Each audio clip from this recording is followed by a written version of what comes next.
اوریلیانو بوئندیا اور ریمیدیوس موسکوتے مارچ کے ایک اتوار کو دیوان خانے میں پاردی نکانور رینا کی بنائی ہوئی قربان گاہ کے سامنے شادی کے بندھن میں بندھے۔ یہ ان 4 ہفتوں کے اختتام پر ہوا جب موسکوتے گھرانہ اس صدمے سے نکلا کہ ریمیدیوس بچکانہ عادتوں سے چھٹکارا پائے بغیر سن بلوغت کو پہنچ گئی۔ اس کے باوجود کہ اس کی ماں نے سن بلوغت کے آغاز کے بارے میں اسے سب کچھ بتا دیا تھا، فروری کی ایک سہ پہر وہ دیوان خانے میں چلاتی ہوئی داخل ہوئی، جہاں اس کی بہنیں اوریلیانو کے ساتھ خوش گپیاں کر رہی تھیں اور سب کے سامنے چاکلیٹی رنگ کے ملغوبے سے داغدار زیر جامے کی نمائش کی۔ شادی کے لیے 1 ماہ کی تیاری پر رضامندی ہوئی۔ وقت بمشکل اتنا ملا کہ اسے خود سے نہانے، کپڑے بدلنے اور گھریلو کام کاج کے بنیادی اصول سکھائے جا سکیں۔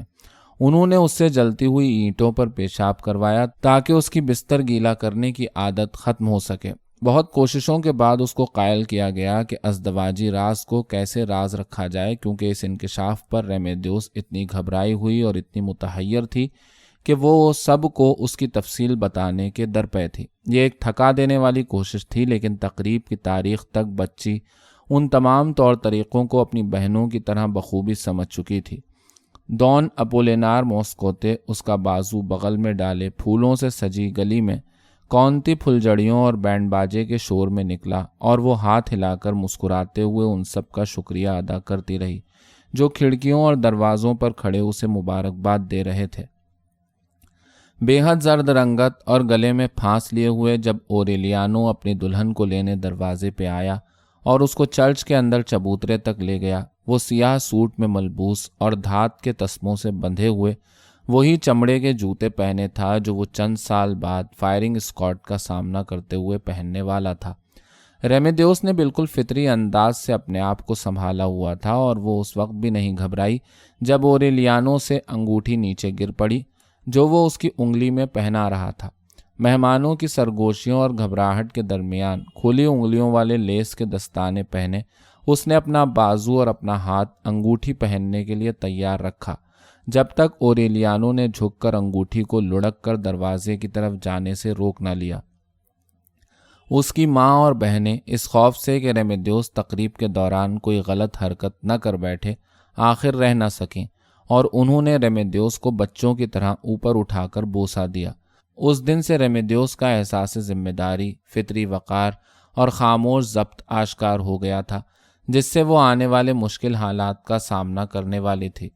یہ وہی تھی جس نے خود اپنے طور پر شادی کے کیک کا سب سے بڑا ٹکڑا کاٹ کر پلیٹ میں رکھا اور اسے کانٹے سمیت ہوزے آرکادیو بوئندیا کو پیش کیا۔ شاہ بلوط کے درخت کے تنے سے بندھے پام کے پتوں سے بنائے گئے حفاظتی سائبان کے نیچے ایک لکڑی کے اسٹول میں سکڑے ہوئے بیٹھے لہیم شہیم بوڑھے آدمی نے، جس کا رنگ سورج کی گرمی اور بارشوں سے سیاہ ہو چکا تھا، ایک ہلکی سی مسکراہٹ اور غیر فہم الفاظ بڑبڑاتے ہوئے انگلیوں سے کیک کھایا۔ اس پرشور تقریب میں جو صبح تک جاری رہی، صرف ایک ناخوش شخص ریبیکا تھی۔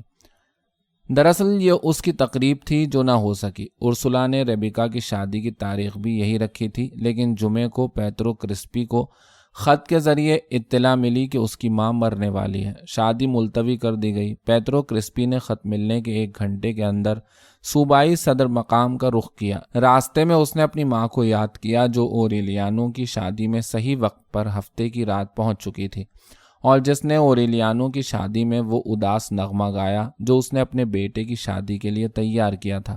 پیترو کرسپی اتوار کی رات واپس لوٹا، اور تب وہ تقریب کی راکھ ہی صاف کر سکتا تھا۔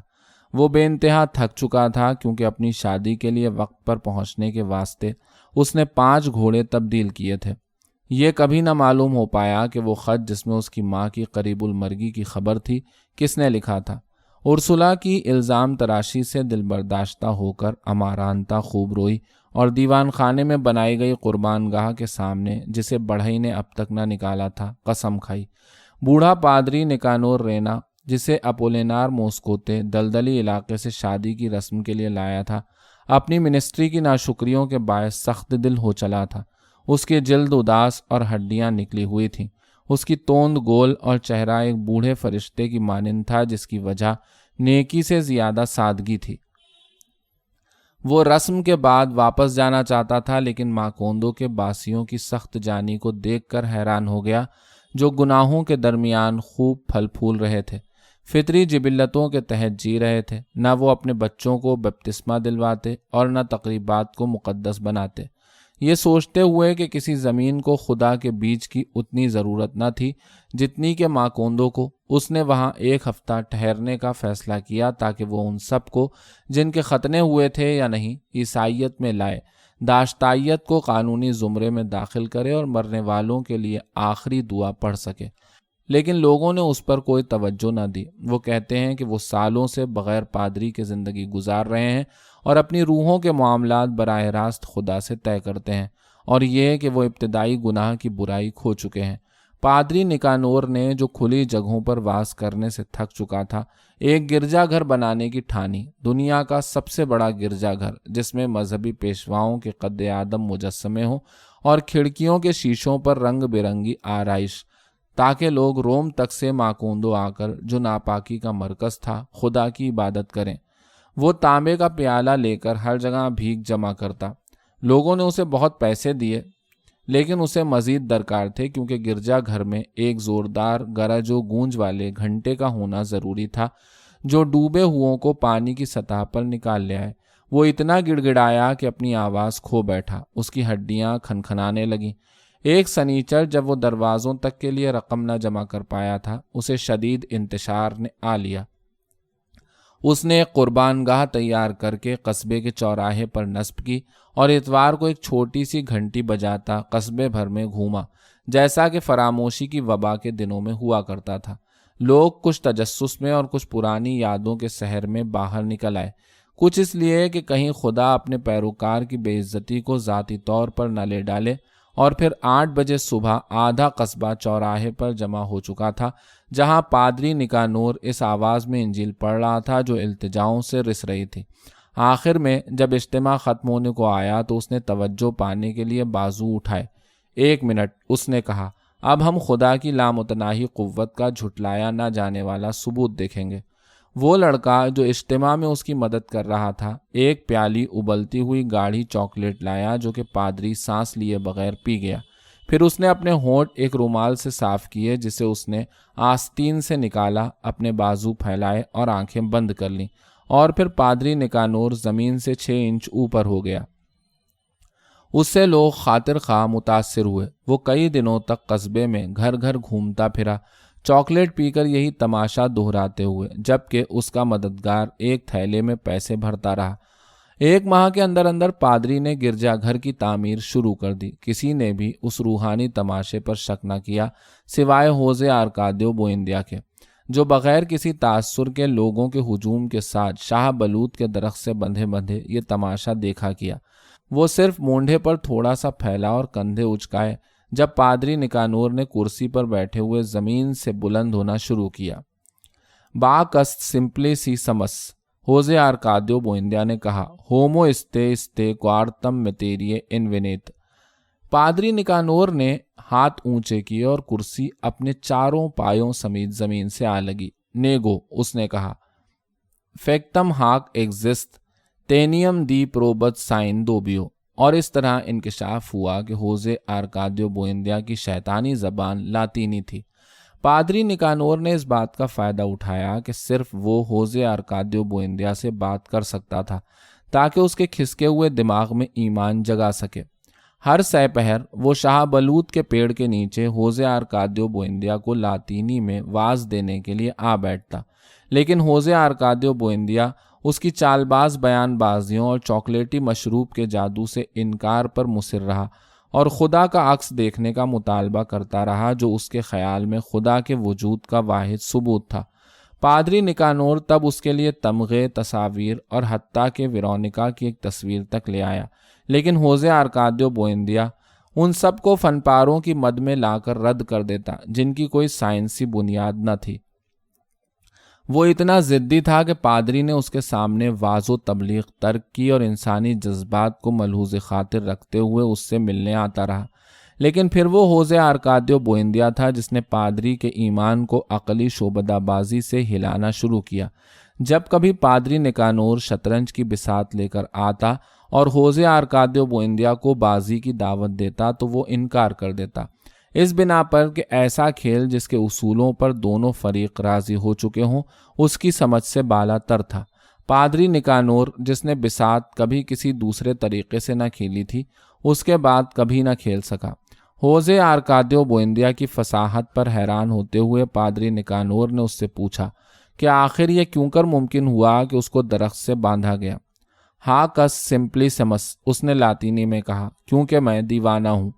اس کے بعد پادری نکانور خود اپنے ایمان کو متزلزل ہونے سے بچانے کے لیے ہوزے آرکادیو بوئندیا سے ملنے دوبارہ کبھی نہ آیا اور گرجا گھر کی تعمیر میں خود کو مصروف کر لیا۔ ریبیکا کی امیدیں پھر سے جاگ اٹھیں، اس کے مستقبل کا دار و مدار گرجا گھر کے مکمل ہونے پر تھا۔ اس کا اعلان ایک اتوار کو ہوا جب پادری نکانور گھر میں کھانا کھا رہا تھا اور میز پر بیٹھے افراد گرجا گھر میں ہونے والی مذہبی شاندار تقریبات کے بارے میں بات کر رہے تھے۔ امارانتا نے کہا، ریبیکا سب سے زیادہ خوش قسمت ہوگی، اور کیونکہ ریبیکا اس بات کا مطلب نہ سمجھ پائی، امارانتا نے معصوم مسکراہٹ کے ساتھ وضاحت کی، تم اس گرجا گھر کا افتتاح کرو گی اپنی شادی کی تقریب سے۔ ریبیکا نے کسی رد عمل کے اظہار کو روکنا چاہا۔ جس رفتار سے گرجا گھر کی تعمیر ہو رہی تھی اس حساب سے تو اس کو مکمل ہونے میں 10 سال مزید درکار تھے۔ پادری نکانور اس بات سے متفق نہ تھا۔ ایمان والوں کی کشادہ دلی کے باعث اس کا اپنا اندازہ مثبت تھا۔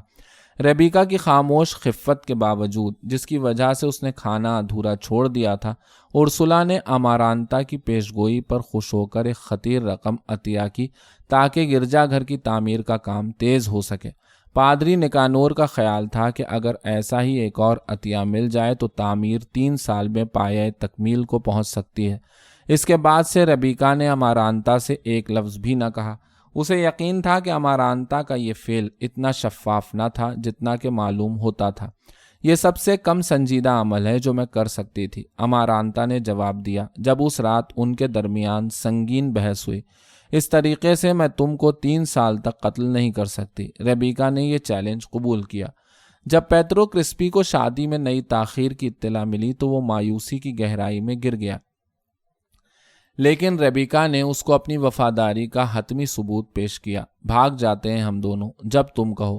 لیکن پیترو کرسپی کھلندڑا آدمی نہ تھا، وہ اپنی منگیتر کی طرح جذباتی نہ تھا، اور اس کے نزدیک دی ہوئی زبان ایسی دولت تھی جس کو وہ یوں ہی اڑا نہیں سکتا تھا۔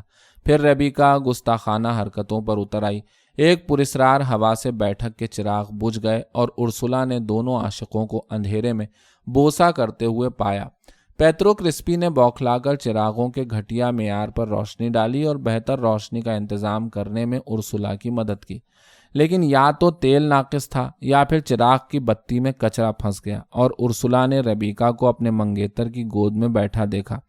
اس نے بیکری کی ذمہ داری انڈین عورت کو سونپی اور جھولنے والی کرسی میں بیٹھ کر نوجوان جوڑے پر نگاہ رکھنے کا کام سنبھالا تاکہ ان پرانے ہیلوں سے نمٹ سکے جن سے وہ اپنی نوجوانی میں واقف ہوئی تھی۔ بیچاری ماما، ریبیکا استہزائیہ انداز میں کہتی جب وہ ارسولا کو جمائیاں لیتے ہوئے پاتی۔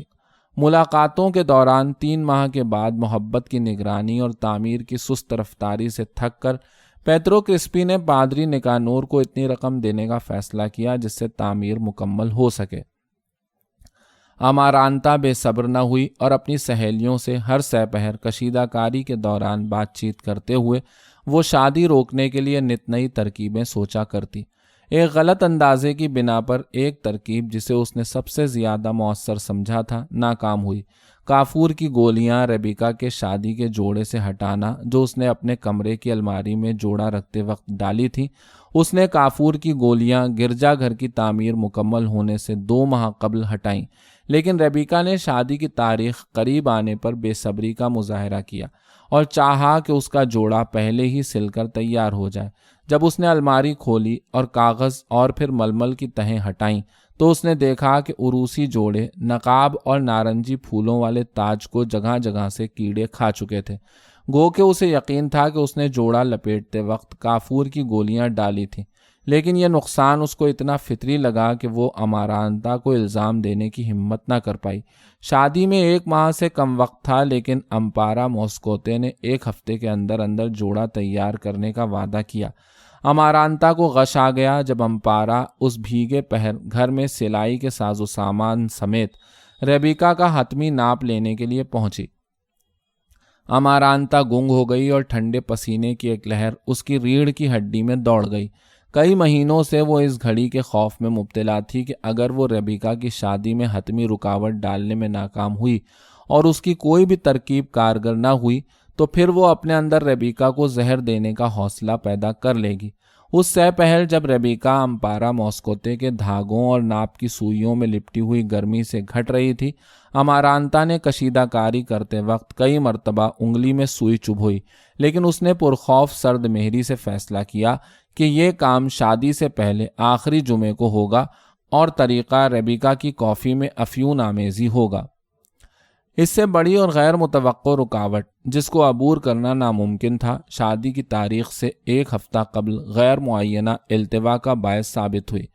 ننھی ریمیدیوس آدھی رات کو اٹھ بیٹھی۔ ایک بڑی قے اس کے جسم سے گرم لاوے کی صورت میں باہر ابل پڑی اور وہ 3 دن کے اندر خون میں زہر پھیل جانے کے باعث پیٹ میں جڑواں بچے لیے مر گئی۔ امارانتا کو اس کے ضمیر نے بہت بڑی ضرب لگائی۔ اس نے خدا سے التجا کی تھی کہ کوئی ہولناک واقعہ ہو جائے اور وہ ریبیکا کو زہر دینے سے بچ جائے۔ ریمیدیوس کی موت نے اسے احساس جرم میں مبتلا کر دیا۔ ریمیدیوس گھر میں رونق اور خوشی کا باعث بنی تھی۔ وہ اپنے شوہر کے ساتھ ورک شاپ کے نزدیک ایک کمرے میں رہتی تھی جسے اس نے کھلونوں اور گڑیاؤں سے سجا رکھا تھا، اور اس کی توانائی اور انبساط اس کے کمرے کی 4 دیواری کو پار کر کے باد صبا کی مانند برآمدے میں لگے بیگونیا کے شوخ رنگ پھولوں کے ساتھ تیرا کرتے تھے۔ وہ صبح اٹھ کر نغمہ سرا ہو جاتی۔ صرف وہی تھی جو ہمت کر کے امارانتا اور ریبیکا کے درمیان جھڑپ میں دخل انداز ہوتی۔ وہ ہوزے آرکادیو بوئندیا کی دیکھ بھال کے تھکا دینے والے کام کرتی، اس کے لیے کھانا لاتی، روز مرہ کی ضروریات کا خیال رکھتی، اس کو صابن اور برش سے نہلاتی، اس کے بالوں اور داڑھی کو جوؤں سے صاف رکھتی، اور درخت کے نیچے پام کے پتوں سے بنی نئی پناہ گاہ کی دیکھ بھال کرتی اور اس پر کینوس ڈال کر اسے بارش کے پانی سے محفوظ رکھتی۔ اپنی زندگی کے آخری مہینوں میں وہ ہوزے آرکادیو بوئندیا کے ساتھ ٹوٹی پھوٹی لاطینی میں بات چیت بھی کرنے لگی تھی۔ جب اوریلیانو اور پلار تر نیرا کا بیٹا پیدا ہوا اور بپتسمے پر اسے ہوزے اوریلیانو کا نام دیا گیا اور پھر گھر میں تقریب منعقد کی گئی، تو ریمیدیوس نے فیصلہ کیا تھا کہ وہ اس کو اپنا سب سے بڑا بچہ تصور کرے گی۔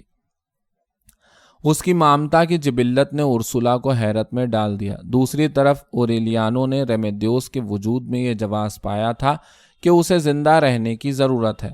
وہ تمام دن ورک شاپ میں کام کرتا اور ریمیدیوس اس کے لیے سیاہ کافی بنا کر لاتی۔ وہ دونوں ہر رات ریمیدیوس کے والدین اور بہنوں سے ملنے جاتے۔ اوریلیانو کبھی نہ ختم ہونے والا ڈومینو کا کھیل اپنے سسر کے ساتھ کھیلتا اور ریمیدیوس اپنی بہنوں یا ماں کے ساتھ اہم چیزوں کے بارے میں باتیں کرتی۔ بوئندیا خاندان سے جڑنے کے بعد دون اپولینار موسکوتے کا رتبہ قصبے میں مضبوط ہو گیا تھا۔ وہ دارالخلافے کے متواتر چکر لگا کر حکومت کو قصبے میں اسکول کھولنے پر راضی کر چکا تھا تاکہ آرکادیو، جس نے تعلیم کے لیے جوش و خروش اپنے دادا کی طرف سے پایا تھا، اس اسکول کو چلا سکے۔ اس نے قصبے کے لوگوں کو قائل کر لیا کہ جشن آزادی کے دن کے لیے تمام مکانوں کو نیلے رنگ میں رنگا جائے۔ پادری نکانور کے کہنے پر اس نے کاتارینو کی دکان کو پچھلی گلی میں منتقل کرنے کا انتظام کیا اور کئی قہبہ خانوں پر تالا ڈلوایا جو قصبے کے مرکز میں فروغ پا رہے تھے۔ ایک دفعہ وہ 6 مسلح پولیس والوں کے ساتھ واپس آیا اور قصبے میں امن و امان کی ذمہ داری انہیں سونپ دی، اور کسی کو یاد نہ رہا کہ معاہدے میں طے ہوا تھا کہ قصبے میں مسلح پولیس نہیں رکھی جائے گی۔ اوریلیانو نے اپنے سسر کی مستعدی سے فائدہ اٹھایا۔ تم اسی کی طرح فربا ہو جاؤ گے، اس کے دوست اسے چھیڑتے، لیکن گو کہ اس کی آرام دہ زندگی نے جہاں اس کے کلے پھلا دیے اور اس کی آنکھوں کو مزید چمک بخشی، اس کے وزن کو نہ بڑھایا اور نہ ہی اس کے اکیلے پن میں کوئی فرق آیا، بلکہ اس کے ہونٹوں پر جمی ہوئی تنہا محو خیالی کی لکیر اور بھی گہری اور فیصلہ کن ہو گئی۔ اوریلیانو اور اس کی بیوی ریمیدیوس دونوں خاندانوں میں والہانہ محبت کے جذبات جگانے میں اتنے کامیاب ہوئے تھے کہ جب ریمیدیوس نے انکشاف کیا کہ ان کی اولاد ہونے والی ہے، ریبیکا اور امارانتا تک نے اعلان کیا کہ اگر بیٹا ہوا تو نیلا ٹوپا اور سویٹر بنایا جائے گا، اور اگر بیٹی ہوئی تو گلابی۔ اور وہ ریمیدیوس ہی تھی جس کے بارے میں اوریلیانو چند سال بعد فائرنگ اسکواڈ کا سامنا کرتے ہوئے سوچنے والا تھا۔ ارسلا نے بند کھڑکیوں اور دروازوں کے ساتھ سوگ منانے کا حکم دیا۔ کسی کو سوائے اشد ضرورت کے اندر آنے یا باہر جانے کی اجازت نہ تھی۔ اس نے 1 سال تک کے لیے زور سے باتیں کرنے پر پابندی لگا دی اور ریمیدیوس کی تصویر اس جگہ رکھی جہاں اس کی میت کو رکھا گیا تھا۔ تصویر کے ارد گرد کالی ربن لپیٹی اور ایک چراغ روشن رکھا۔ آنے والی نسلیں جنہوں نے وہ چراغ کبھی نہ بجھایا اس لڑکی پر حیرت کریں گی جس نے اسکرٹ، سفید بوٹ اور سر پر آرگنڈی کا سرپوش باندھا ہوا تھا، اور وہ کبھی بھی ریمیدیوس کو ایک پڑ نانی کے تصور سے نہ جوڑ سکیں گی۔ امارانتا نے اوریلیانو ہوزے کو اپنا بیٹا بنانے کی ذمہ داری لی، اور تاکہ اس کو اپنی تنہائی میں شریک کر سکے اور اس خلش سے نجات پا سکے کہ اس نے ریمیدیوس کی کافی میں پاگل پن سے زہر ملایا تھا، پیترو کرسپی شام ڈھلے ہیڈ پر سیاہ ربن باندھے ریبیکا سے ملاقات کے لیے آہستگی سے گھر میں داخل ہوتا، جو کلائیوں تک چڑھی آستینوں والے سیاہ لباس میں آہستہ آہستہ کربناک موت مر رہی تھی۔ شادی کی نئی تاریخ کا محض تصور بھی اتنا گستاخانہ تھا کہ منگنی اب ایک لافانی رشتے میں تبدیل ہو چکی تھی، ایک تھکی ہوئی محبت جس پر اب کوئی فکر مند نہ تھا، گویا کہ عاشقوں کا جوڑا جس نے کبھی بوسہ کرنے کے لیے قندیلیں بجھائی تھیں، ان کی کیفیت کو موت کی خود اختیاری پر چھوڑ دیا گیا تھا۔ مکمل طور پر اپنے حواس گم کیے ہوئے اور حوصلہ پست ریبیکا نے دوبارہ مٹی کھانی شروع کر دی۔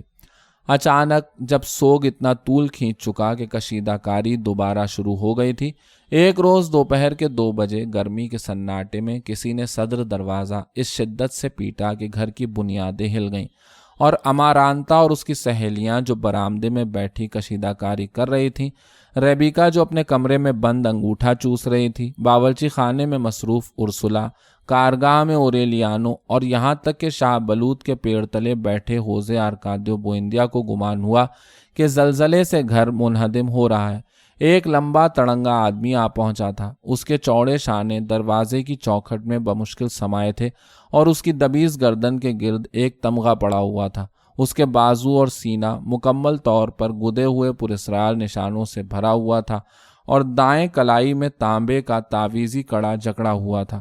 اس کی رنگت تانبے کی طرح گہری تھی، اس کے بال چھوٹے اور بالکل سیدھے، خچر کی دم کی طرح، اس کے جبڑے لوہے کی مانند سخت، اور اس نے غمگین مسکراہٹ پہن رکھی تھی۔ اس کی بیلٹ گھوڑے کے سموں کی مانند سخت تھی، اور اس کے جوتے موزے جھالردار اور ایڑیاں لوہے کی تھیں، اور اس کی موجودگی زلزلے کے ارتعاش کا تاثر پیدا کر رہی تھی۔ وہ اپنے ہاتھوں میں چمڑے کے گھسے ہوئے تھیلے اٹھائے بیٹھک اور دیوان خانے کو پار کر کے ایک طوفان کی مانند بیگونیا سے ڈھکے برآمدے سے گزرا، جہاں امارانتا اور اس کی سہیلیاں سوئی دھاگے ہاتھ میں اٹھائے سکتے کے عالم میں تھیں۔ ہیلو، اس نے تھکی ہوئی آواز میں کہا، تھیلوں کو میز پر پھینکا اور گھر کے پچھواڑے نکل گیا۔ ہیلو، اس نے ریبیکا سے کہا جو دم بخود اس کو کمرے کے سامنے سے گزرتے ہوئے دیکھ رہی تھی۔ ہیلو، کارگاہ سے گزرتے ہوئے اس نے اوریلیانو کو مخاطب کیا جو بینچ پر جھکا، اپنے حواس خمسہ قابو کیے ہوشیار بیٹھا رہا۔ وہ کسی کے پاس نہ ٹھہرا اور سیدھا باورچی خانے پہنچا، اور پہلی مرتبہ اپنے اس سفر سے جو اس نے دنیا کے دوسرے کونے سے شروع کیا تھا وہیں رکا۔ ہیلو، وہ بولا۔ ارسلا کا منہ لمحے بھر کے لیے کھلا۔ اس نے اس کی آنکھوں میں آنکھیں ڈالی اور اس کی گردن میں باہیں ڈال کر جھول گئی، خوشی سے چیختی چلاتی اور انبساط سے روتی ہوئی۔ وہ ہوزے آرکادیو تھا۔ وہ اسی طرح خستہ حال واپس لوٹا تھا جیسا وہ اس گھر سے رخصت ہوا تھا، اس حد تک بدحال کہ ارسلا نے اس کو 2 عدد پیسو دیے تاکہ وہ گھوڑے کا کرایہ ادا کر سکے۔ وہ ایسی ہسپانوی بول رہا تھا جس میں ملاحوں کی بولی کی آمیزش تھی۔ ان سب نے پوچھا وہ اتنے دنوں کہاں رہا، اور اس کا جواب تھا وہاں باہر۔ اس نے اپنا جھولا اس کمرے میں ٹانگا جو اس کے لیے مختص کیا گیا تھا۔ وہ 3 دن تک سوتا رہا۔ جب وہ جاگا 16 کچے انڈے کھانے کے بعد وہ سیدھا کاتارینو کی دکان پر پہنچا، جہاں اس کے لہیم شہیم قد و قامت نے عورتوں میں کھلبلی مچا دی۔ اس نے موسیقی شروع کروائی اور سب کے لیے گنے کی شراب منگائی۔ وہ ایک وقت میں 5 لوگوں کے ساتھ پنجے لڑا سکتا تھا۔ یہ ممکن نہیں، لوگوں نے کہا۔ ان کو یقین تھا کہ وہ اپنا بازو نہیں ہلا سکتا جو تعویذی کڑے میں جکڑا ہوا تھا۔ کاتارینو نے، جو جسمانی طاقت کی شعبدہ بازی پر یقین نہ رکھتا تھا، 12 پیسوں کی شرط لگائی، اس یقین پر کہ وہ دکان کا کاؤنٹر نہیں ہلا سکتا۔ ہوزے آرکادیو نے کاؤنٹر اکھاڑ نکالا، اپنے سر پر رکھا اور باہر گلی میں رکھ دیا۔ 11 لوگوں نے کاؤنٹر اٹھا کر دکان میں نصب کیا۔ پارٹی کی حدت میں اس نے اپنی غیر معمولی مردانگی کا برملا اظہار کیا۔ اس کا جسم مکمل طور پر نیلے اور سرخ رنگوں میں دنیا کی مختلف زبانوں کے الفاظ سے گدا ہوا تھا۔ ان عورتوں سے جو اس پر فدا ہو رہی تھیں، ٹوٹی پڑ رہی تھیں۔ اس نے پوچھا کہ کون سب سے زیادہ بولی دے گی۔ ایک عورت جس کے پاس سب سے زیادہ پیسے تھے بولی 20 پیسو۔ پھر اس نے تجویز رکھی کہ وہ 10 پیسوں پر سب کو ایک موقع دے سکتا ہے۔ یہ ایک زبردست قیمت تھی، کیونکہ سب سے زیادہ کمانے والی عورت کو بھی ایک رات کے 8 پیسوں ملتے تھے۔ لیکن اس کے باوجود عورتوں نے یہ قیمت منظور کر لی۔ انہوں نے اپنے نام 14 کاغذ کے ٹکڑوں پر لکھ کر ہیٹ میں ڈالے اور ہر عورت نے ایک کاغذ اٹھایا۔ جب صرف 2 ٹکڑے بچے، یہ معلوم ہوا کہ وہ کون تھیں۔ تم دونوں سے 5 پیسوں زیادہ لوں گا اور میں تم دونوں کے لیے حاضر ہوں۔ وہ اس طور کماتا رہا۔ وہ دنیا کے گرد 65 دفعہ گھوم چکا تھا۔ ان ملاحوں کے عملے میں شامل جن کا کوئی ملک نہ تھا، وہ عورتیں جو اس کے ساتھ اس رات ہم بستر ہوئیں، ہوزے آرکادیو کو رقص گاہ میں برہنہ لے کر آئیں تاکہ لوگ دیکھ سکیں اس کا پورا جسم گردن سے پیر تک، پشت اور سینہ، بازو اور رانیں گدی ہوئی تھیں۔ وہ اپنے خاندان میں ضم ہونے میں کامیاب نہ ہو سکا۔ تمام دن وہ سوتا اور راتیں ہیرا منڈی میں اپنی مردانگی کو بولی پر چڑھا کر گزارتا۔ ان نایاب لمحوں میں جب ارسلا اس کو کھانے کی میز پر بٹھانے میں کامیاب ہوتی، وہ خوش مزاجی اور بھرپور حصے مزاح کا مظاہرہ کرتا۔ خاص طور پر دور دراز کے ملکوں میں اپنے کارنامے سناتے وقت اس نے جاپان کے سمندر میں 2 ہفتے ایک تختے پر تیرتے ہوئے گزارے تھے، جب ان کا جہاز غرق ہوا، اور اپنے کامریڈ کے جسم سے غذا حاصل کی، جس کا بے حد نمکین گوشت سورج کی تپش سے پکنے کے بعد میٹھا اور دردرا ہو گیا تھا۔ ایک چمکتی ہوئی دوپہر میں خلیج بنگال سے گزرتے ہوئے اس کے جہاز نے ایک سمندری اژدہے کو ہلاک کر دیا، جس کے پیٹ میں انہیں ایک صلیبی جنگجو کی آہنی ٹوپی، تسمے اور ہتھیار ملے۔ جزائر غرب الہند میں اس نے وکٹر ہیوگو کا بحری قزاقوں کا جہاز دیکھا، جس کے بادبان موت کی ہواؤں سے پھٹ چکے تھے اور مستول سمندری کینچوے چبا چکے تھے، لیکن وہ جہاز اب تک گواڈے لوپے کی سمت رواں تھا۔ ارسلا میز پر بیٹھی روتی رہی، گویا وہ خطوط پڑھ رہی ہو جو اس تک کبھی نہ پہنچ پائے، جن میں ہوزے آرکادیو نے اپنے کارنامے اور بدفعلیاں تحریر کی تھیں۔ اور یہاں تمہارا گھر تمہارے لیے کھلا تھا۔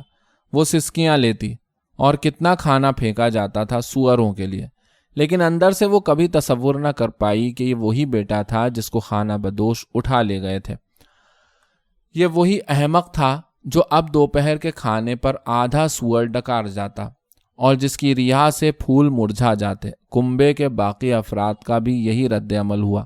امارانتا اپنی بیزاری نہ چھپا پاتی جو اسے کھانے کی میز پر ہوتی، جب وہ جانوروں کی طرح ڈکاریں لیتا۔ آرکادیو، جو کبھی اس تعلق کی تہہ تک نہ پہنچ پایا، شاذ و نادر ان سوالوں کے جواب دیتا جو اس سے اس کی توجہ حاصل کرنے کے لیے کیے جاتے۔ اوریلیانو نے ان دنوں کو یاد کرنے کی کوشش کی جب وہ دونوں ایک ہی کمرے میں سویا کرتے تھے، اور بچپن کی ساز بازی کو یاد کرنے کی کوشش کی، لیکن ہوزے آرکادیو وہ سب بھول چکا تھا، کیونکہ سمندر کی زندگی نے اس کی یادداشت کے نہا خانوں میں بہت سی یادوں کی تہیں بچھا دی تھیں۔ صرف ریبیکا پہلے تصادم میں ہی مغلوب ہو گئی تھی جب وہ اس کے کمرے کے سامنے سے گزرا تھا۔ ریبیکا کو محسوس ہوا کہ پیترو کرسپی ایک مٹھاس سے بھرا نازک مزاج مرد تھا۔ اس مرد کے سامنے، جس کی آتش فشاں سانسوں کی گونج پورے گھر میں سنائی دیا کرتی، وہ کسی بھی طرح ہوزے آرکادیو سے نزدیک ہونے کی کوششوں میں لگی رہتی۔ ایک موقع پر ہوزے آرکادیو نے اس کے جسم کو بے شرم توجہ کے ساتھ دیکھ کر کہا، ننھی بہن، تم تو اب عورت بن چکی ہو۔ ریبیکا اپنا توازن کھو بیٹھی اور دوبارہ مٹی کھانے اور سفیدی چاٹنے لگی، گئے دنوں کی شدت کے ساتھ، اور اس نے اتنی پریشانی کے ساتھ انگوٹھا چوسا کہ وہ سخت ہو گیا۔ اس کی قے میں مردہ جونکیں نکلتی، راتوں کو وہ انتظار میں بخار سے کپ کپایا اور ہذیان سے لڑا کرتی، یہاں تک کہ صبح کے وقت ہوزے آرکادیو کی واپسی سے گھر دھمک اٹھتا۔ ایک سہ پہر جب گھر کے افراد قیلولہ کر رہے تھے، اس سے صبر نہ ہو سکا اور وہ ہوزے آرکادیو کے کمرے میں چلی گئی۔ وہ صرف نیکر پہنے اپنی جھولنی میں لیٹا ہوا تھا، وہ جھولنی جو اس نے چھت کی سلاخوں میں جہاز کے کڑوں سے ٹانگی تھی۔ وہ اس کی لہیم شہیم برہنگی سے اتنی متاثر ہوئی کہ اسے پیچھے ہٹنے کی خواہش محسوس ہوئی۔ معاف کرنا، اس نے کہا، مجھے پتا نہ تھا کہ تم یہاں ہو۔ اس نے اپنی آواز دھیمی رکھی تاکہ کوئی جاگ نہ جائے۔ ادھر آؤ، ہوزے آرکادیو نے کہا۔ ریبیکا نے حکم کی تعمیل کی۔ وہ ٹھنڈے پسینے میں بھیگی ہوئی جھولنی کے ساتھ جا کھڑی ہوئی اور اسے اپنے معدے میں گانٹھیں بنتی محسوس ہوئیں۔ جب آرکادیو نے اس کے ٹخنوں کو اپنی انگلیوں کے پوروں سے چھونا شروع کیا اور پھر پنڈلیاں اور پھر رانے، ساتھ ہی ساتھ گنگناتے ہوئے، میری ننھی بہن، میری ننھی بہن۔ ریبیکا کو ایک غیر معمولی کوشش کرنی پڑی کہ اس کے دل کی دھڑکن بند نہ ہو جائے، جب ایک چونکا دینے والی طوفانی قوت نے اسے کمر سے دبوچ کر اٹھا لیا اور اپنے پنجے کی 3 ٹکروں سے اس کی یگانگت کو لوٹ لیا اور ننھے پرندے کی مانند اس کے ٹکڑے ٹکڑے کر دیے۔ ریبیکا کو صرف اتنا موقع ملا کہ وہ خدا کا شکر ادا کر سکے جس نے اسے پیدا کیا، اس سے پہلے کہ وہ ناقابل برداشت درد کی ناقابل تصور فرحت میں کھو گئی اور جھولنی کی بھاپ نکلتی دلدل میں ڈبکیاں لگانے لگی، وہ جھولنی جس نے پھٹتے ہوئے خون کو سیاہی چوس کاغذ کی مانند اپنے اندر جذب کر لیا۔ 3 دن بعد ان کی شادی کی تقریب 5 بجے شام گرجا گھر میں انجام پائی۔ ایک دن پہلے ہوزے آرکادیو پیترو کرسپی کی دکان پر گیا اور اس کو ساز پر موسیقی کا سبق دیتے ہوئے پایا۔ میں ریبیکا سے شادی کرنے جا رہا ہوں، اس نے کہا۔ پیترو کرسپی کی رنگت زرد ہو گئی۔ اس نے ساز ایک شاگرد کے ہاتھ میں دیا اور کلاس برطرف کی۔ جب وہ کمرے میں اکیلے رہ گئے جو موسیقی کے ساز و آلات سے بھرا ہوا تھا، پیترو کرسپی نے کہا، وہ تمہاری بہن ہے۔ مجھے پرواہ نہیں، ہوزے آرکادیو نے جواب دیا۔ پیترو کرسپی نے پسینے سے تر پیشانی رومال سے پونچھی جو خوشبو میں بسا ہوا تھا۔ یہ فطرت کے خلاف ہے، اس نے سمجھایا، اور اس کے علاوہ یہ غیر قانونی ہے۔ ہوزے آرکادیو بے صبر ہو اٹھا، اس بحث پر نہیں بلکہ پیترو کرسپی کی زرد رنگت پر۔ فطرت کی 2 مرتبہ ایسی کی تیسی۔ وہ بولا، میں تمہیں یہ بتانے آیا ہوں کہ اب تم ریبیکا سے کچھ نہیں مانگو گے۔ لیکن اس کا یہ بے رحم رویہ نرم ہوا جب اس نے دیکھا کہ پیترو کرسپی کی آنکھیں بھیگ چلی ہیں۔ اب دیکھو، اس نے بدلے ہوئے لہجے میں کہا، اگر تمہیں واقعی یہ خاندان اتنا پسند ہے تو امارانتا ہے تمہارے لیے۔ پادری نکانور نے اتوار کے واز میں انکشاف کیا کہ ہوزے آرکادیو اور ریبیکا بہن بھائی نہیں تھے۔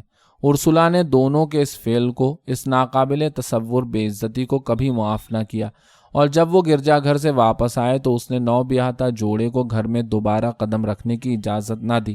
اس کے لیے وہ دونوں مر چکے تھے، لہٰذا انہوں نے قبرستان کے سامنے ایک گھر کرائے پر لیا اور اسے ٹھکانہ بنایا جہاں سوائے ہوزے آرکادیو کی جھولنی کے کچھ نہ تھا۔ شادی کی رات ایک بچھو نے ریبیکا کی سینڈل میں گھس کر اسے پیر پر کاٹ لیا۔ اس کی زبان سن ہو گئی، لیکن وہ گناہ آلود ہنی مون منانے سے باز نہ آئے۔ پڑوسی ان چیخوں سے چونک کر جاگ پڑتے جو رات میں 8 بار اور دوپہر میں 3 بار اس گھر سے اٹھا کرتے، اور دعا مانگتے کہ یہ وحشیانہ جنون کہیں مردوں کو بے سکون نہ کرے۔ صرف اوریلیانو تھا جو ان کے بارے میں فکر مند تھا۔ اس نے کچھ فرنیچر اور رقم ان کو دی۔ جب ہوزے آرکادیو کے ہوش حواس واپس آئے اور وہ حقیقت پسندی کی طرف لوٹا اور گھر کے صحن کے متصل زمین پر کام شروع کیا۔ دوسری طرف امارانتا کبھی ریبیکا کے خلاف تعصب اور حسد سے نہ نکل سکی، گو کہ زندگی نے اس کو وہ اطمینان عطا کیا تھا جس کا وہ کبھی تصور بھی نہیں کر سکتی تھی۔ ارسولا کے کہنے پر، جسے نہیں معلوم تھا کہ شرمندگی کی دلدل سے کیسے نکلا جائے، پیترو کرسپی ہر منگل کی دوپہر کھانے پر آتا اور اپنی شکست سے باوقار سکون سے اوپر اٹھتا رہا۔ اس نے اب تک خاندان کی تعظیم کے لیے ہیڈ پر کالی ربن لگائے رکھی تھی، اور وہ ارسولا سے اپنے لگاؤ کا اظہار نت نئے تحفے دے کر کرتا۔ پرتگالی مچھلی، ترکی گلاب کا مربع اور ایک دفعہ خوبصورت منیلا شال۔ امارانتا اس کا محبت بھری توجہ سے خیال رکھتی، اسے پیترو کرسپی کی ضروریات کا پہلے سے علم ہو جاتا۔ وہ اس کی قمیض کے کف سے پھوٹتے ہوئے دھاگوں کو کاٹتی اور درجن بھر رومال کڑے ہوئے نام کے ساتھ سی کر اس کی سالگرہ کے لیے رکھتی۔ منگل کے روز کھانے کے بعد وہ برآمدے میں بیٹھ کر کشیدہ کاری کرتی اور وہ اس کے پاس بیٹھا رہتا۔ پیترو کرسپی کے لیے امارانتا، جس کو اس نے ہمیشہ بچی کی طرح سمجھا تھا، ایک انکشاف تھی۔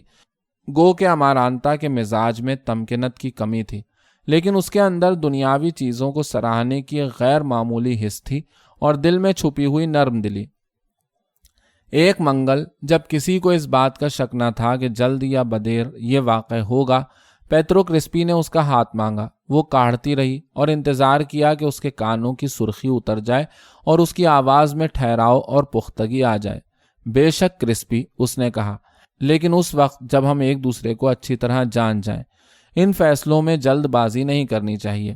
ارسلا تذبذب میں تھی، گو کہ وہ پیترو کرسپی کی عزت کرتی تھی، لیکن اس کے ذہن میں واضح نہ ہو سکا کہ آیا ریبیکا کے ساتھ بے حد طویل اور مشہور منگنی کے بعد پیترو کرسپی کا یہ فیصلہ اخلاقی طور پر اچھا تھا یا برا۔ لیکن بالآخر ارسلا نے اس فیصلے کو ایک حقیقت کے طور پر قبول کر لیا، کیونکہ اس پر کسی اور نے شک و شبہ کا اظہار نہیں کیا تھا۔ اوریلیانو نے، جو اب گھر کا سربراہ تھا، اپنی مبہم اور حتمی رائے دے کر ارسلا کو مزید تذبذب میں ڈال دیا۔ یہ ایسا وقت نہیں کہ شادیوں کے بارے میں سوچا جائے۔ یہی رائے جس کو ارسلا چند ماہ بعد سمجھ سکی۔ اوریلیانو نے خلوص دل کے ساتھ نہ صرف شادی بلکہ ان تمام چیزوں کے لیے قائم کی تھی جو جنگ میں شامل نہ تھیں۔ وہ خود فائرنگ اسکواڈ کا سامنا کرتے وقت تک ان تمام سمجھ سے بالاتر اور ناقابل تنسیق حادثات کے تسلسل کی زنجیر کو سمجھ نہ سکا تھا جو اسے اس مقام پر لے آئی تھی۔ ریمیدیوس کی موت نے اس کے اندر وہ یاسیت پیدا نہ کی تھی جس کا اسے ڈر تھا، بلکہ یہ ایک طیش کی شکستگی تھی جو آہستہ آہستہ ایک تنہا ٹھہری ہوئی مایوسی میں بدل گئی تھی، بالکل اس طرح جیسا کہ وہ ان دنوں محسوس کیا کرتا جب وہ عورت کے بغیر رہنے پر مجبور ہو گیا تھا۔ وہ اپنے کام میں غرق ہو گیا، لیکن اس نے اپنے سسر کے ساتھ ڈومینو کھیلنا جاری رکھا۔ ایسے گھر میں جو سوگ میں ڈوبا ہوا تھا، راتوں کی گفتگو نے دو مردوں کے درمیان تعلق کو مضبوط کیا۔ اوریلیانو، تم دوسری شادی کر لو، اس کا سسر اس سے کہتا۔ میری 6 بیٹیوں میں سے کسی کو بھی چن سکتے ہو۔ ایک موقع پر الیکشن سے ایک رات قبل دون اپولینار موسکوتے سیاسی حالات پر متفکر ایک سفر سے واپس لوٹا۔ لبرل جنگ پر مصر تھے۔ چونکہ اس وقت اوریلیانو لبرل اور کنزرویٹو کے فرق کے بارے میں الجھے ہوئے خیالات رکھتا تھا، لہٰذا اس کے سسر نے اسے کچھ بنیادی باتیں بتائیں۔ لبرل، اس نے کہا، فری میسن ہوتے ہیں، برے لوگ جو پادریوں کو سولی پر لٹکانا چاہتے ہیں۔ وہ چاہتے ہیں کہ دفتری شادی اور طلاق کا نظام رائج ہو، ناجائز بچوں کے حقوق کو جائز اولاد کے حقوق کا درجہ دیا جائے اور ملک میں ایک ایسا وفاقی نظام آئے جو مقتدرہ اعلیٰ سے طاقت چھین لے۔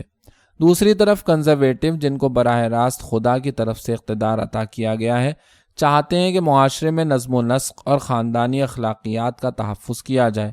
وہ یسوع مسیح کے مذہب کے پاسبان ہیں اور مقتدرہ اعلیٰ کے اصول پر یقین رکھتے ہیں اور راضی نہیں ہیں کہ خود مختار علاقوں کی صورت میں ملک کے ٹکڑے ٹکڑے ہو جائیں۔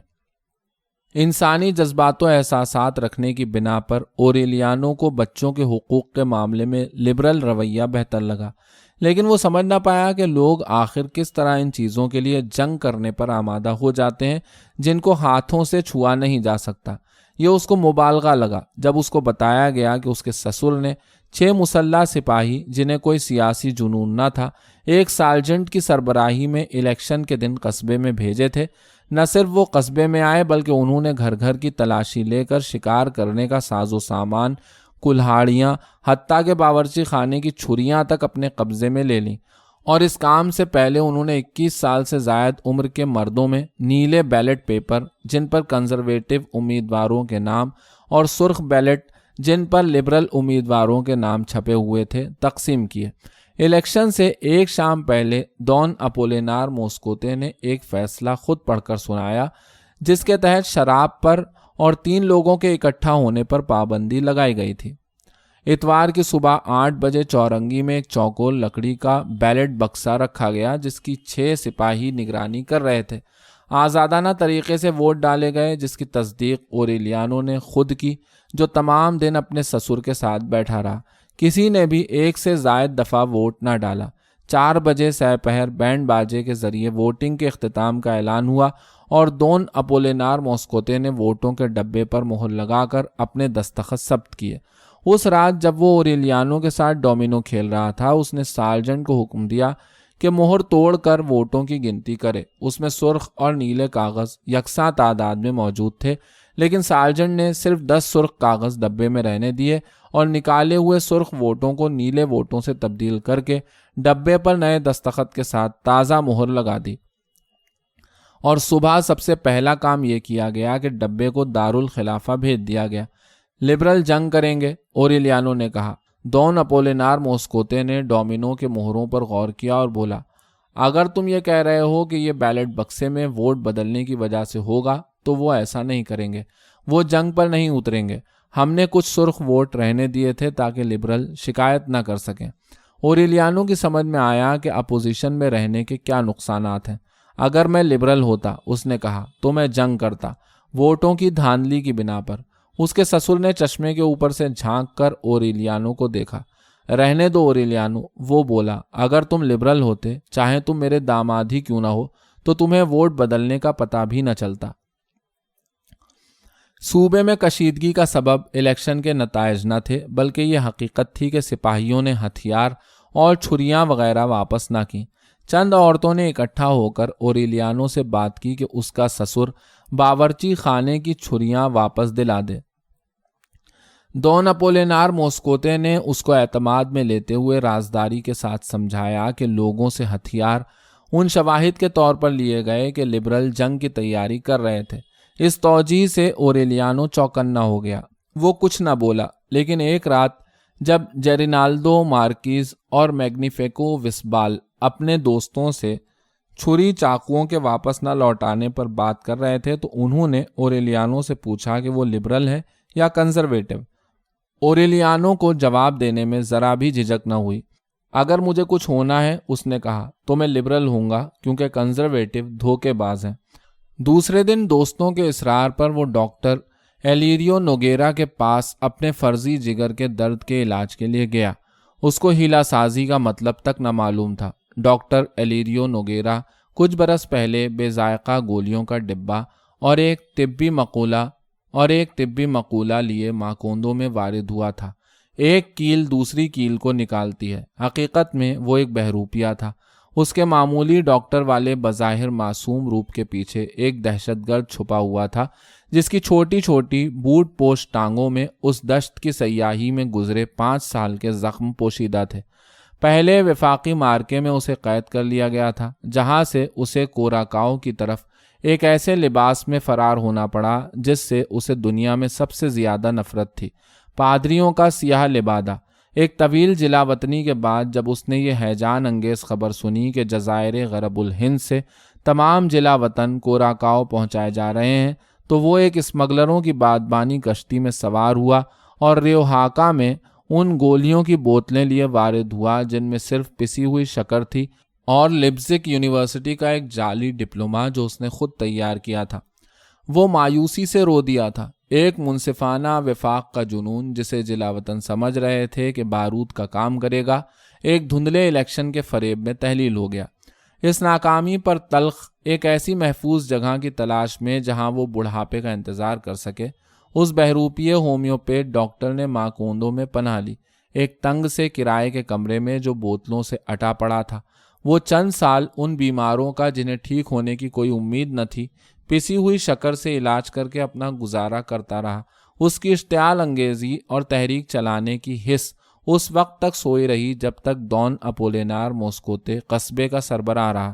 وہ اپنا وقت بھولی بسری یادوں اور دمے سے لڑائی میں گزارتا۔ الیکشن کی آمد وہ تار ثابت ہوئی جس نے اسے تخریب کاری کی چھلنی سے باندھ دیا۔ اس نے قصبے کے ان نوجوانوں سے یارہ نہ جوڑا جو سیاسی سوجھ بوجھ نہ رکھتے تھے، اور وہ ایک خفیہ ترغیبی مہم پر نکل پڑا۔ سرخ ووٹوں کی بڑی تعداد جو ڈبے سے نکلی تھی اور جو دون اپولینار موسکوتے کے مطابق نوجوانوں کے تجسس کا نتیجہ تھی، در حقیقت ایلیریو کی حکمت عملی کا نتیجہ تھی۔ اس نے اپنے پیروکاروں سے ووٹ اس لیے ڈلوائے کہ انہیں معلوم ہو سکے کہ الیکشن ایک مذاق ہے، صرف ایک چیز اثر انگیز ہے، وہ کہتا، اور وہ ہے شورش۔ اوریلیانو کے زیادہ تر دوست قدامت پرست حکومت کا تختہ الٹنے کے خیال سے پرجوش تھے، لیکن کسی نے ہمت نہ کی کہ اوریلیانو کو اس منصوبے میں شریک کرے۔ اس کی وجہ صرف مجسٹریٹ سے تعلقات نہ تھے، بلکہ اس کی تنہائی پسندی اور انوکھا مزاج تھا۔ اس کے علاوہ یہ بھی معلوم تھا کہ اس نے نیلا ووٹ اپنے سسر کے کہنے پر ڈالا تھا، لہٰذا یہ صرف ایک اتفاق تھا کہ اس نے اپنے سیاسی جذبات کا اظہار کیا، اور یہ محض ایک تجسس تھا، ایک موج تھی جو اسے ڈاکٹر ایلیریو کے پاس ایک ایسے درد کے علاج کے لیے کھینچ لائی جس کا کوئی وجود نہ تھا، ایک ایسے اڈے پر جہاں مکڑی کے جالوں سے کافور کی بو آ رہی تھی۔ اس کا سامنا ایک خاک آلود اگوانا سے ہوا جس کے پھیپڑوں سے سانس لینے پر سیٹی کی آواز نکلتی تھی۔ کوئی سوال پوچھنے سے پہلے ڈاکٹر اسے کھڑکی کے پاس لے گیا اور اس کی آنکھ کے پچھلے پپوٹوں کا معائنہ کیا۔ یہاں نہیں، اوریلیانو نے وہ کہا جو اس کے دوستوں نے بتایا تھا۔ اس نے ڈاکٹر کی انگلیاں اپنے جگر پر رکھ کر دبائیں اور بولا، یہاں درد ہے جو مجھے سونے نہیں دیتا۔ ڈاکٹر ایلیریو نوگیرا نے کھڑکی بند کی، اس بہانے کے بہت دھوپ آ رہی ہے، اور اسے سمجھایا کہ وطن کی محبت نبھانے کے لیے اس کا فرض بنتا ہے کہ وہ قدامت پرستوں کو قتل کرے۔ کئی دنوں تک اوریلیانو میٹھی گولیوں کی شیشی جیب میں ڈالے پھرتا رہا۔ ہر 2 گھنٹے بعد 3 گولیاں نکال کر ہتھیلی میں رکھتا اور پھر زبان پر رکھ کر آہستہ آہستہ گھلنے دیتا۔ دون اپولینار موسکوتے ہومیوپیتھی پر اس کے یقین کا مذاق اڑاتا، لیکن وہ لوگ جو اس منصوبے میں شامل تھے اوریلیانو کو اپنے جیسا سمجھنے لگے۔ ماکوندو کے تقریباً تمام بانیوں کے بیٹے سازش میں شریک تھے، گو کہ کسی کو حتمی طور پر علم نہ تھا کہ اس منصوبے میں ان کا کام کیا ہے۔ بہرحال جس دن ڈاکٹر نے اوریلیانو کو راز میں شامل کیا، اس نے سازش کی پوری تفصیل پوچھ ڈالی، گو کہ اوریلیانو کنزرویٹو حکومت کا تختہ الٹنے کی فوری ضرورت کا قائل تھا۔ منصوبے نے اسے ششدر کر دیا۔ ڈاکٹر ایلیریو نوگیرا قتل کے اسرار سے واقف تھا۔ اس کے طریقہ کار کا خلاصہ ذاتی عمل کی کڑیوں کے ایک سلسلے کو مربوط کرنے پر مبنی تھا، جس میں ایک مرکزی وار کے ذریعے تمام عہدیداروں کو ماں ان کے خاندانوں کے موت کے گھاٹ اتار کر کنزرویٹو حکومت کا تختہ الٹنا تھا، خاص طور پر ان کے بچوں کو، تاکہ قدامت پرست نظریات کو جڑ سے اکھاڑ پھینکا جائے۔ ظاہر ہے اس فہرست میں دون اپولینار موسکوتے، اس کی بیوی اور 6 عدد بیٹیاں بھی شامل تھیں۔ تم نہ لبرل ہو نہ کچھ اور، اوریلیانو نے بغیر جذبات میں آئے کہا، تم قصاب ہو، اس صورت میں تم میری شیشی واپس کر دو۔ ڈاکٹر نے بھی اسی پرسکون لہجے میں جواب دیا، تمہیں اب اس کی ضرورت نہیں۔ اوریلیانو کو 6 ماہ بعد ہی معلوم ہوا کہ ڈاکٹر اس پر لعنت بھیج چکا تھا، کیونکہ وہ کسی کام کا نہ تھا۔ وہ ایسا جذباتی انسان تھا جس کا کوئی مستقبل نہ تھا۔ اس کا کردار غیر متحرک اور اس کا پیشہ تنہائی تھا۔ اس کے ساتھیوں کی کوشش تھی کہ اوریلیانو کو گھیرے رکھیں، اس خوف سے کہ کہیں وہ یہ راز آشکار نہ کر دے۔ اوریلیانو نے ان کو تسلی دی کہ وہ ایک لفظ منہ سے نہیں نکالے گا، لیکن جب وہ موسکوتے خاندان کو قتل کرنے آئیں گے تو اس کو دروازے پر محافظ پائیں گے۔ اس نے اپنا فیصلہ اتنے حتمی طریقے سے سنایا کہ منصوبے کو غیر معینہ مدت کے لیے مؤخر کر دیا گیا۔ ارسولا نے اوریلیانو سے امارانتا اور پیترو کرسپی کی شادی کے بارے میں رائے طلب کی تھی، اور اس نے کہا تھا کہ ان وقتوں میں ایسی چیزوں کے بارے میں نہیں سوچا کرتے۔ 1 ہفتے تک وہ ایک پرانی پستول قمیض کے اندر لیے پھرتا رہا۔ سہ پہر میں وہ ہوزے آرکادیو اور ریبیکا کے ساتھ کافی پینے جاتا۔ انہوں نے اب اپنا گھر ٹھیک ٹھاک کر لیا تھا۔ 7 بجے شام وہ اپنے سسر کے پاس ڈومینو کھیلنے پہنچتا۔ دوپہر کے کھانے کے وقت وہ آرکادیو سے گپیں لگاتا، جو اب گبرو نوبالغ میں تبدیل ہو چکا تھا، اور وقوع پذیر ہونے والی جنگ کے بارے میں اس کا جوش و خروش دن بدن بڑھتا جا رہا تھا۔ اسکول میں جہاں آرکادیو سے زیادہ عمر والے نوجوان ان بچوں کے ساتھ گھل مل رہے تھے جنہوں نے اعتماد کے ساتھ بولنا بھی نہیں سیکھا تھا، لبرل بخار پھیل چکا تھا۔ وہاں پادری نکانور کو گولی سے اڑانے، گرجا گھر کو اسکول میں بدلنے اور کھلی فضا میں محبت کی باتیں ہونے لگی تھیں۔ اوریلیانو نے کوشش کی کہ آرکادیو کے جوش کو دھیما کر سکے، اور وہ ہوش کا دامن ہاتھ سے جانے نہ دے۔ لیکن آرکادیو نے، جو اب اوریلیانو کی منطق اور حقیقت پسندی سے کہیں دور جا چکا تھا، کھلے عام اوریلیانو کی نکتہ چینی شروع کر دی۔ اوریلیانو منتظر رہا۔ بالآخر دسمبر کے اوائل میں ارسولا اس کی کارگاہ میں پریشانی کے عالم میں در آئی۔ جنگ شروع ہو گئی ہے۔ در حقیقت جنگ 3 ماہ پہلے شروع ہو چکی تھی۔ تمام ملک میں مارشل لاء نافذ تھا۔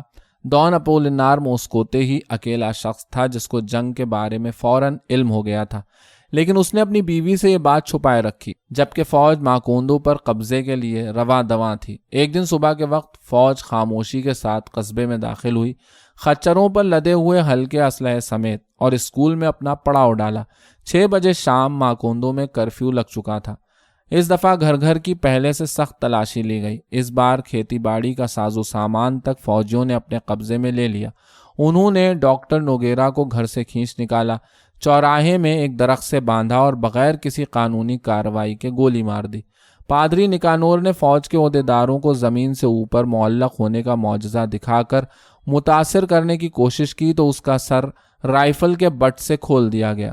لبرل جوش و جذبے کو ایک خاموش دہشت نے بجھا ڈالا۔ اوریلیانو نے زرد پڑے ہوئے چہرے اور اپنی پراسراریت سمیت سسر کے ساتھ ڈومینو کھیلنا جاری رکھا۔ وہ سمجھ گیا تھا کہ ڈان اپولینار موسکوتے اپنے شہری اور فوجی عہدوں کے باوجود اب قصبے کا محض نمائشی سربراہ ہے۔ فیصلے اب فوج کا کپتان کرتا، جو نظم و نسق کے لیے ہر صبح غیر معمولی طور پر زیادہ خراج طلب کرتا۔ اس کے حکم پر 4 فوجیوں نے ایک گھر سے اس عورت کو گھسیٹ کر نکالا جس کو پاگل کتے نے کاٹ لیا تھا، اور رائفل کے بٹ مار مار کر ہلاک کر دیا۔ قبضے کے 2 ہفتے بعد اتوار کی صبح اوریلیانو جرینالدو مارکیز کے گھر میں داخل ہوا اور بغیر چینی کی کافی کا پیالہ طلب کیا۔ جب وہ دونوں باورچی خانے میں تنہا تھے، اوریلیانو نے ایسے حتمی آواز میں، جو پہلے کبھی اس کے منہ سے نہ نکلی تھی، کہا، لڑکوں کو تیار کر لو، ہم جنگ پر جا رہے ہیں۔ جرینالدو کو یقین نہ آیا۔ کون سے ہتھیاروں سے؟ اس نے پوچھا۔ ان کے ہتھیاروں سے، اوریلیانو نے جواب دیا۔ منگل کی نصف شب کو ایک باولے مارکے میں 21 مردوں نے، جو 30 سال سے کم عمر کے تھے، اوریلیانو بوئندیا کی کمان میں فوجی ہیڈ کوارٹر پر چھریوں اور تیز کیے ہوئے آلات سے حملہ کیا، ہتھیاروں پر قبضہ کیا اور آنگن میں فوج کے کپتان اور 4 فوجیوں کو، جنہوں نے سگ گزیدہ عورت کو ہلاک کیا تھا، گولیوں سے ختم کیا۔ اسی رات جبکہ گولیوں کی آوازیں سنی جا سکتی تھیں، آرکادیو کو قصبے کا شہری اور فوجی لیڈر بنایا گیا۔ شادی شدہ باغیوں کو بمشکل اتنا وقت ملا کہ وہ اپنی بیویوں کو خدا حافظ کر سکیں۔ انہوں نے الصبح قصبے کو خیر بات کہا۔ قصبے کے لوگوں نے، جو دہشت گردی سے آزاد ہو چکے تھے، ان جوانوں کی پلٹن کو الوداع کہا جو انقلابی جنرل وکٹوریو میڈینا کی فوج میں شامل ہونے کے لیے نکل کھڑی ہوئی، جو مناورے کی طرف رواں دواں تھی۔ ماکوندو سے رخصت ہونے سے قبل اوریلیانو بوئندیا نے ڈان اپولینار موسکوتے کو الماری سے نکالا۔ آرام کرو سسر، اس نے کہا، نئی حکومت تمہاری اور تمہارے خاندان کی حفاظت کا ذمہ لیتی ہے۔ ڈان اپولینار موسکوتے کو بوٹ پہنے اور کندھوں پر رائفل لٹکائے ہوئے اس سازشی جوان کو پہچاننے میں مشکل ہوئی جس کے ساتھ وہ روزانہ رات 9 بجے تک ڈومینو کھیلا کرتا تھا۔ یہ پاگل پن ہے اوریلیانو، اس نے کہا۔ یہ پاگل پن نہیں، یہ جنگ ہے، اور مجھے اوریلیانو تو نہ کہہ کے بلاؤ، اب میں کرنل اوریلیانو بوئندیا ہوں۔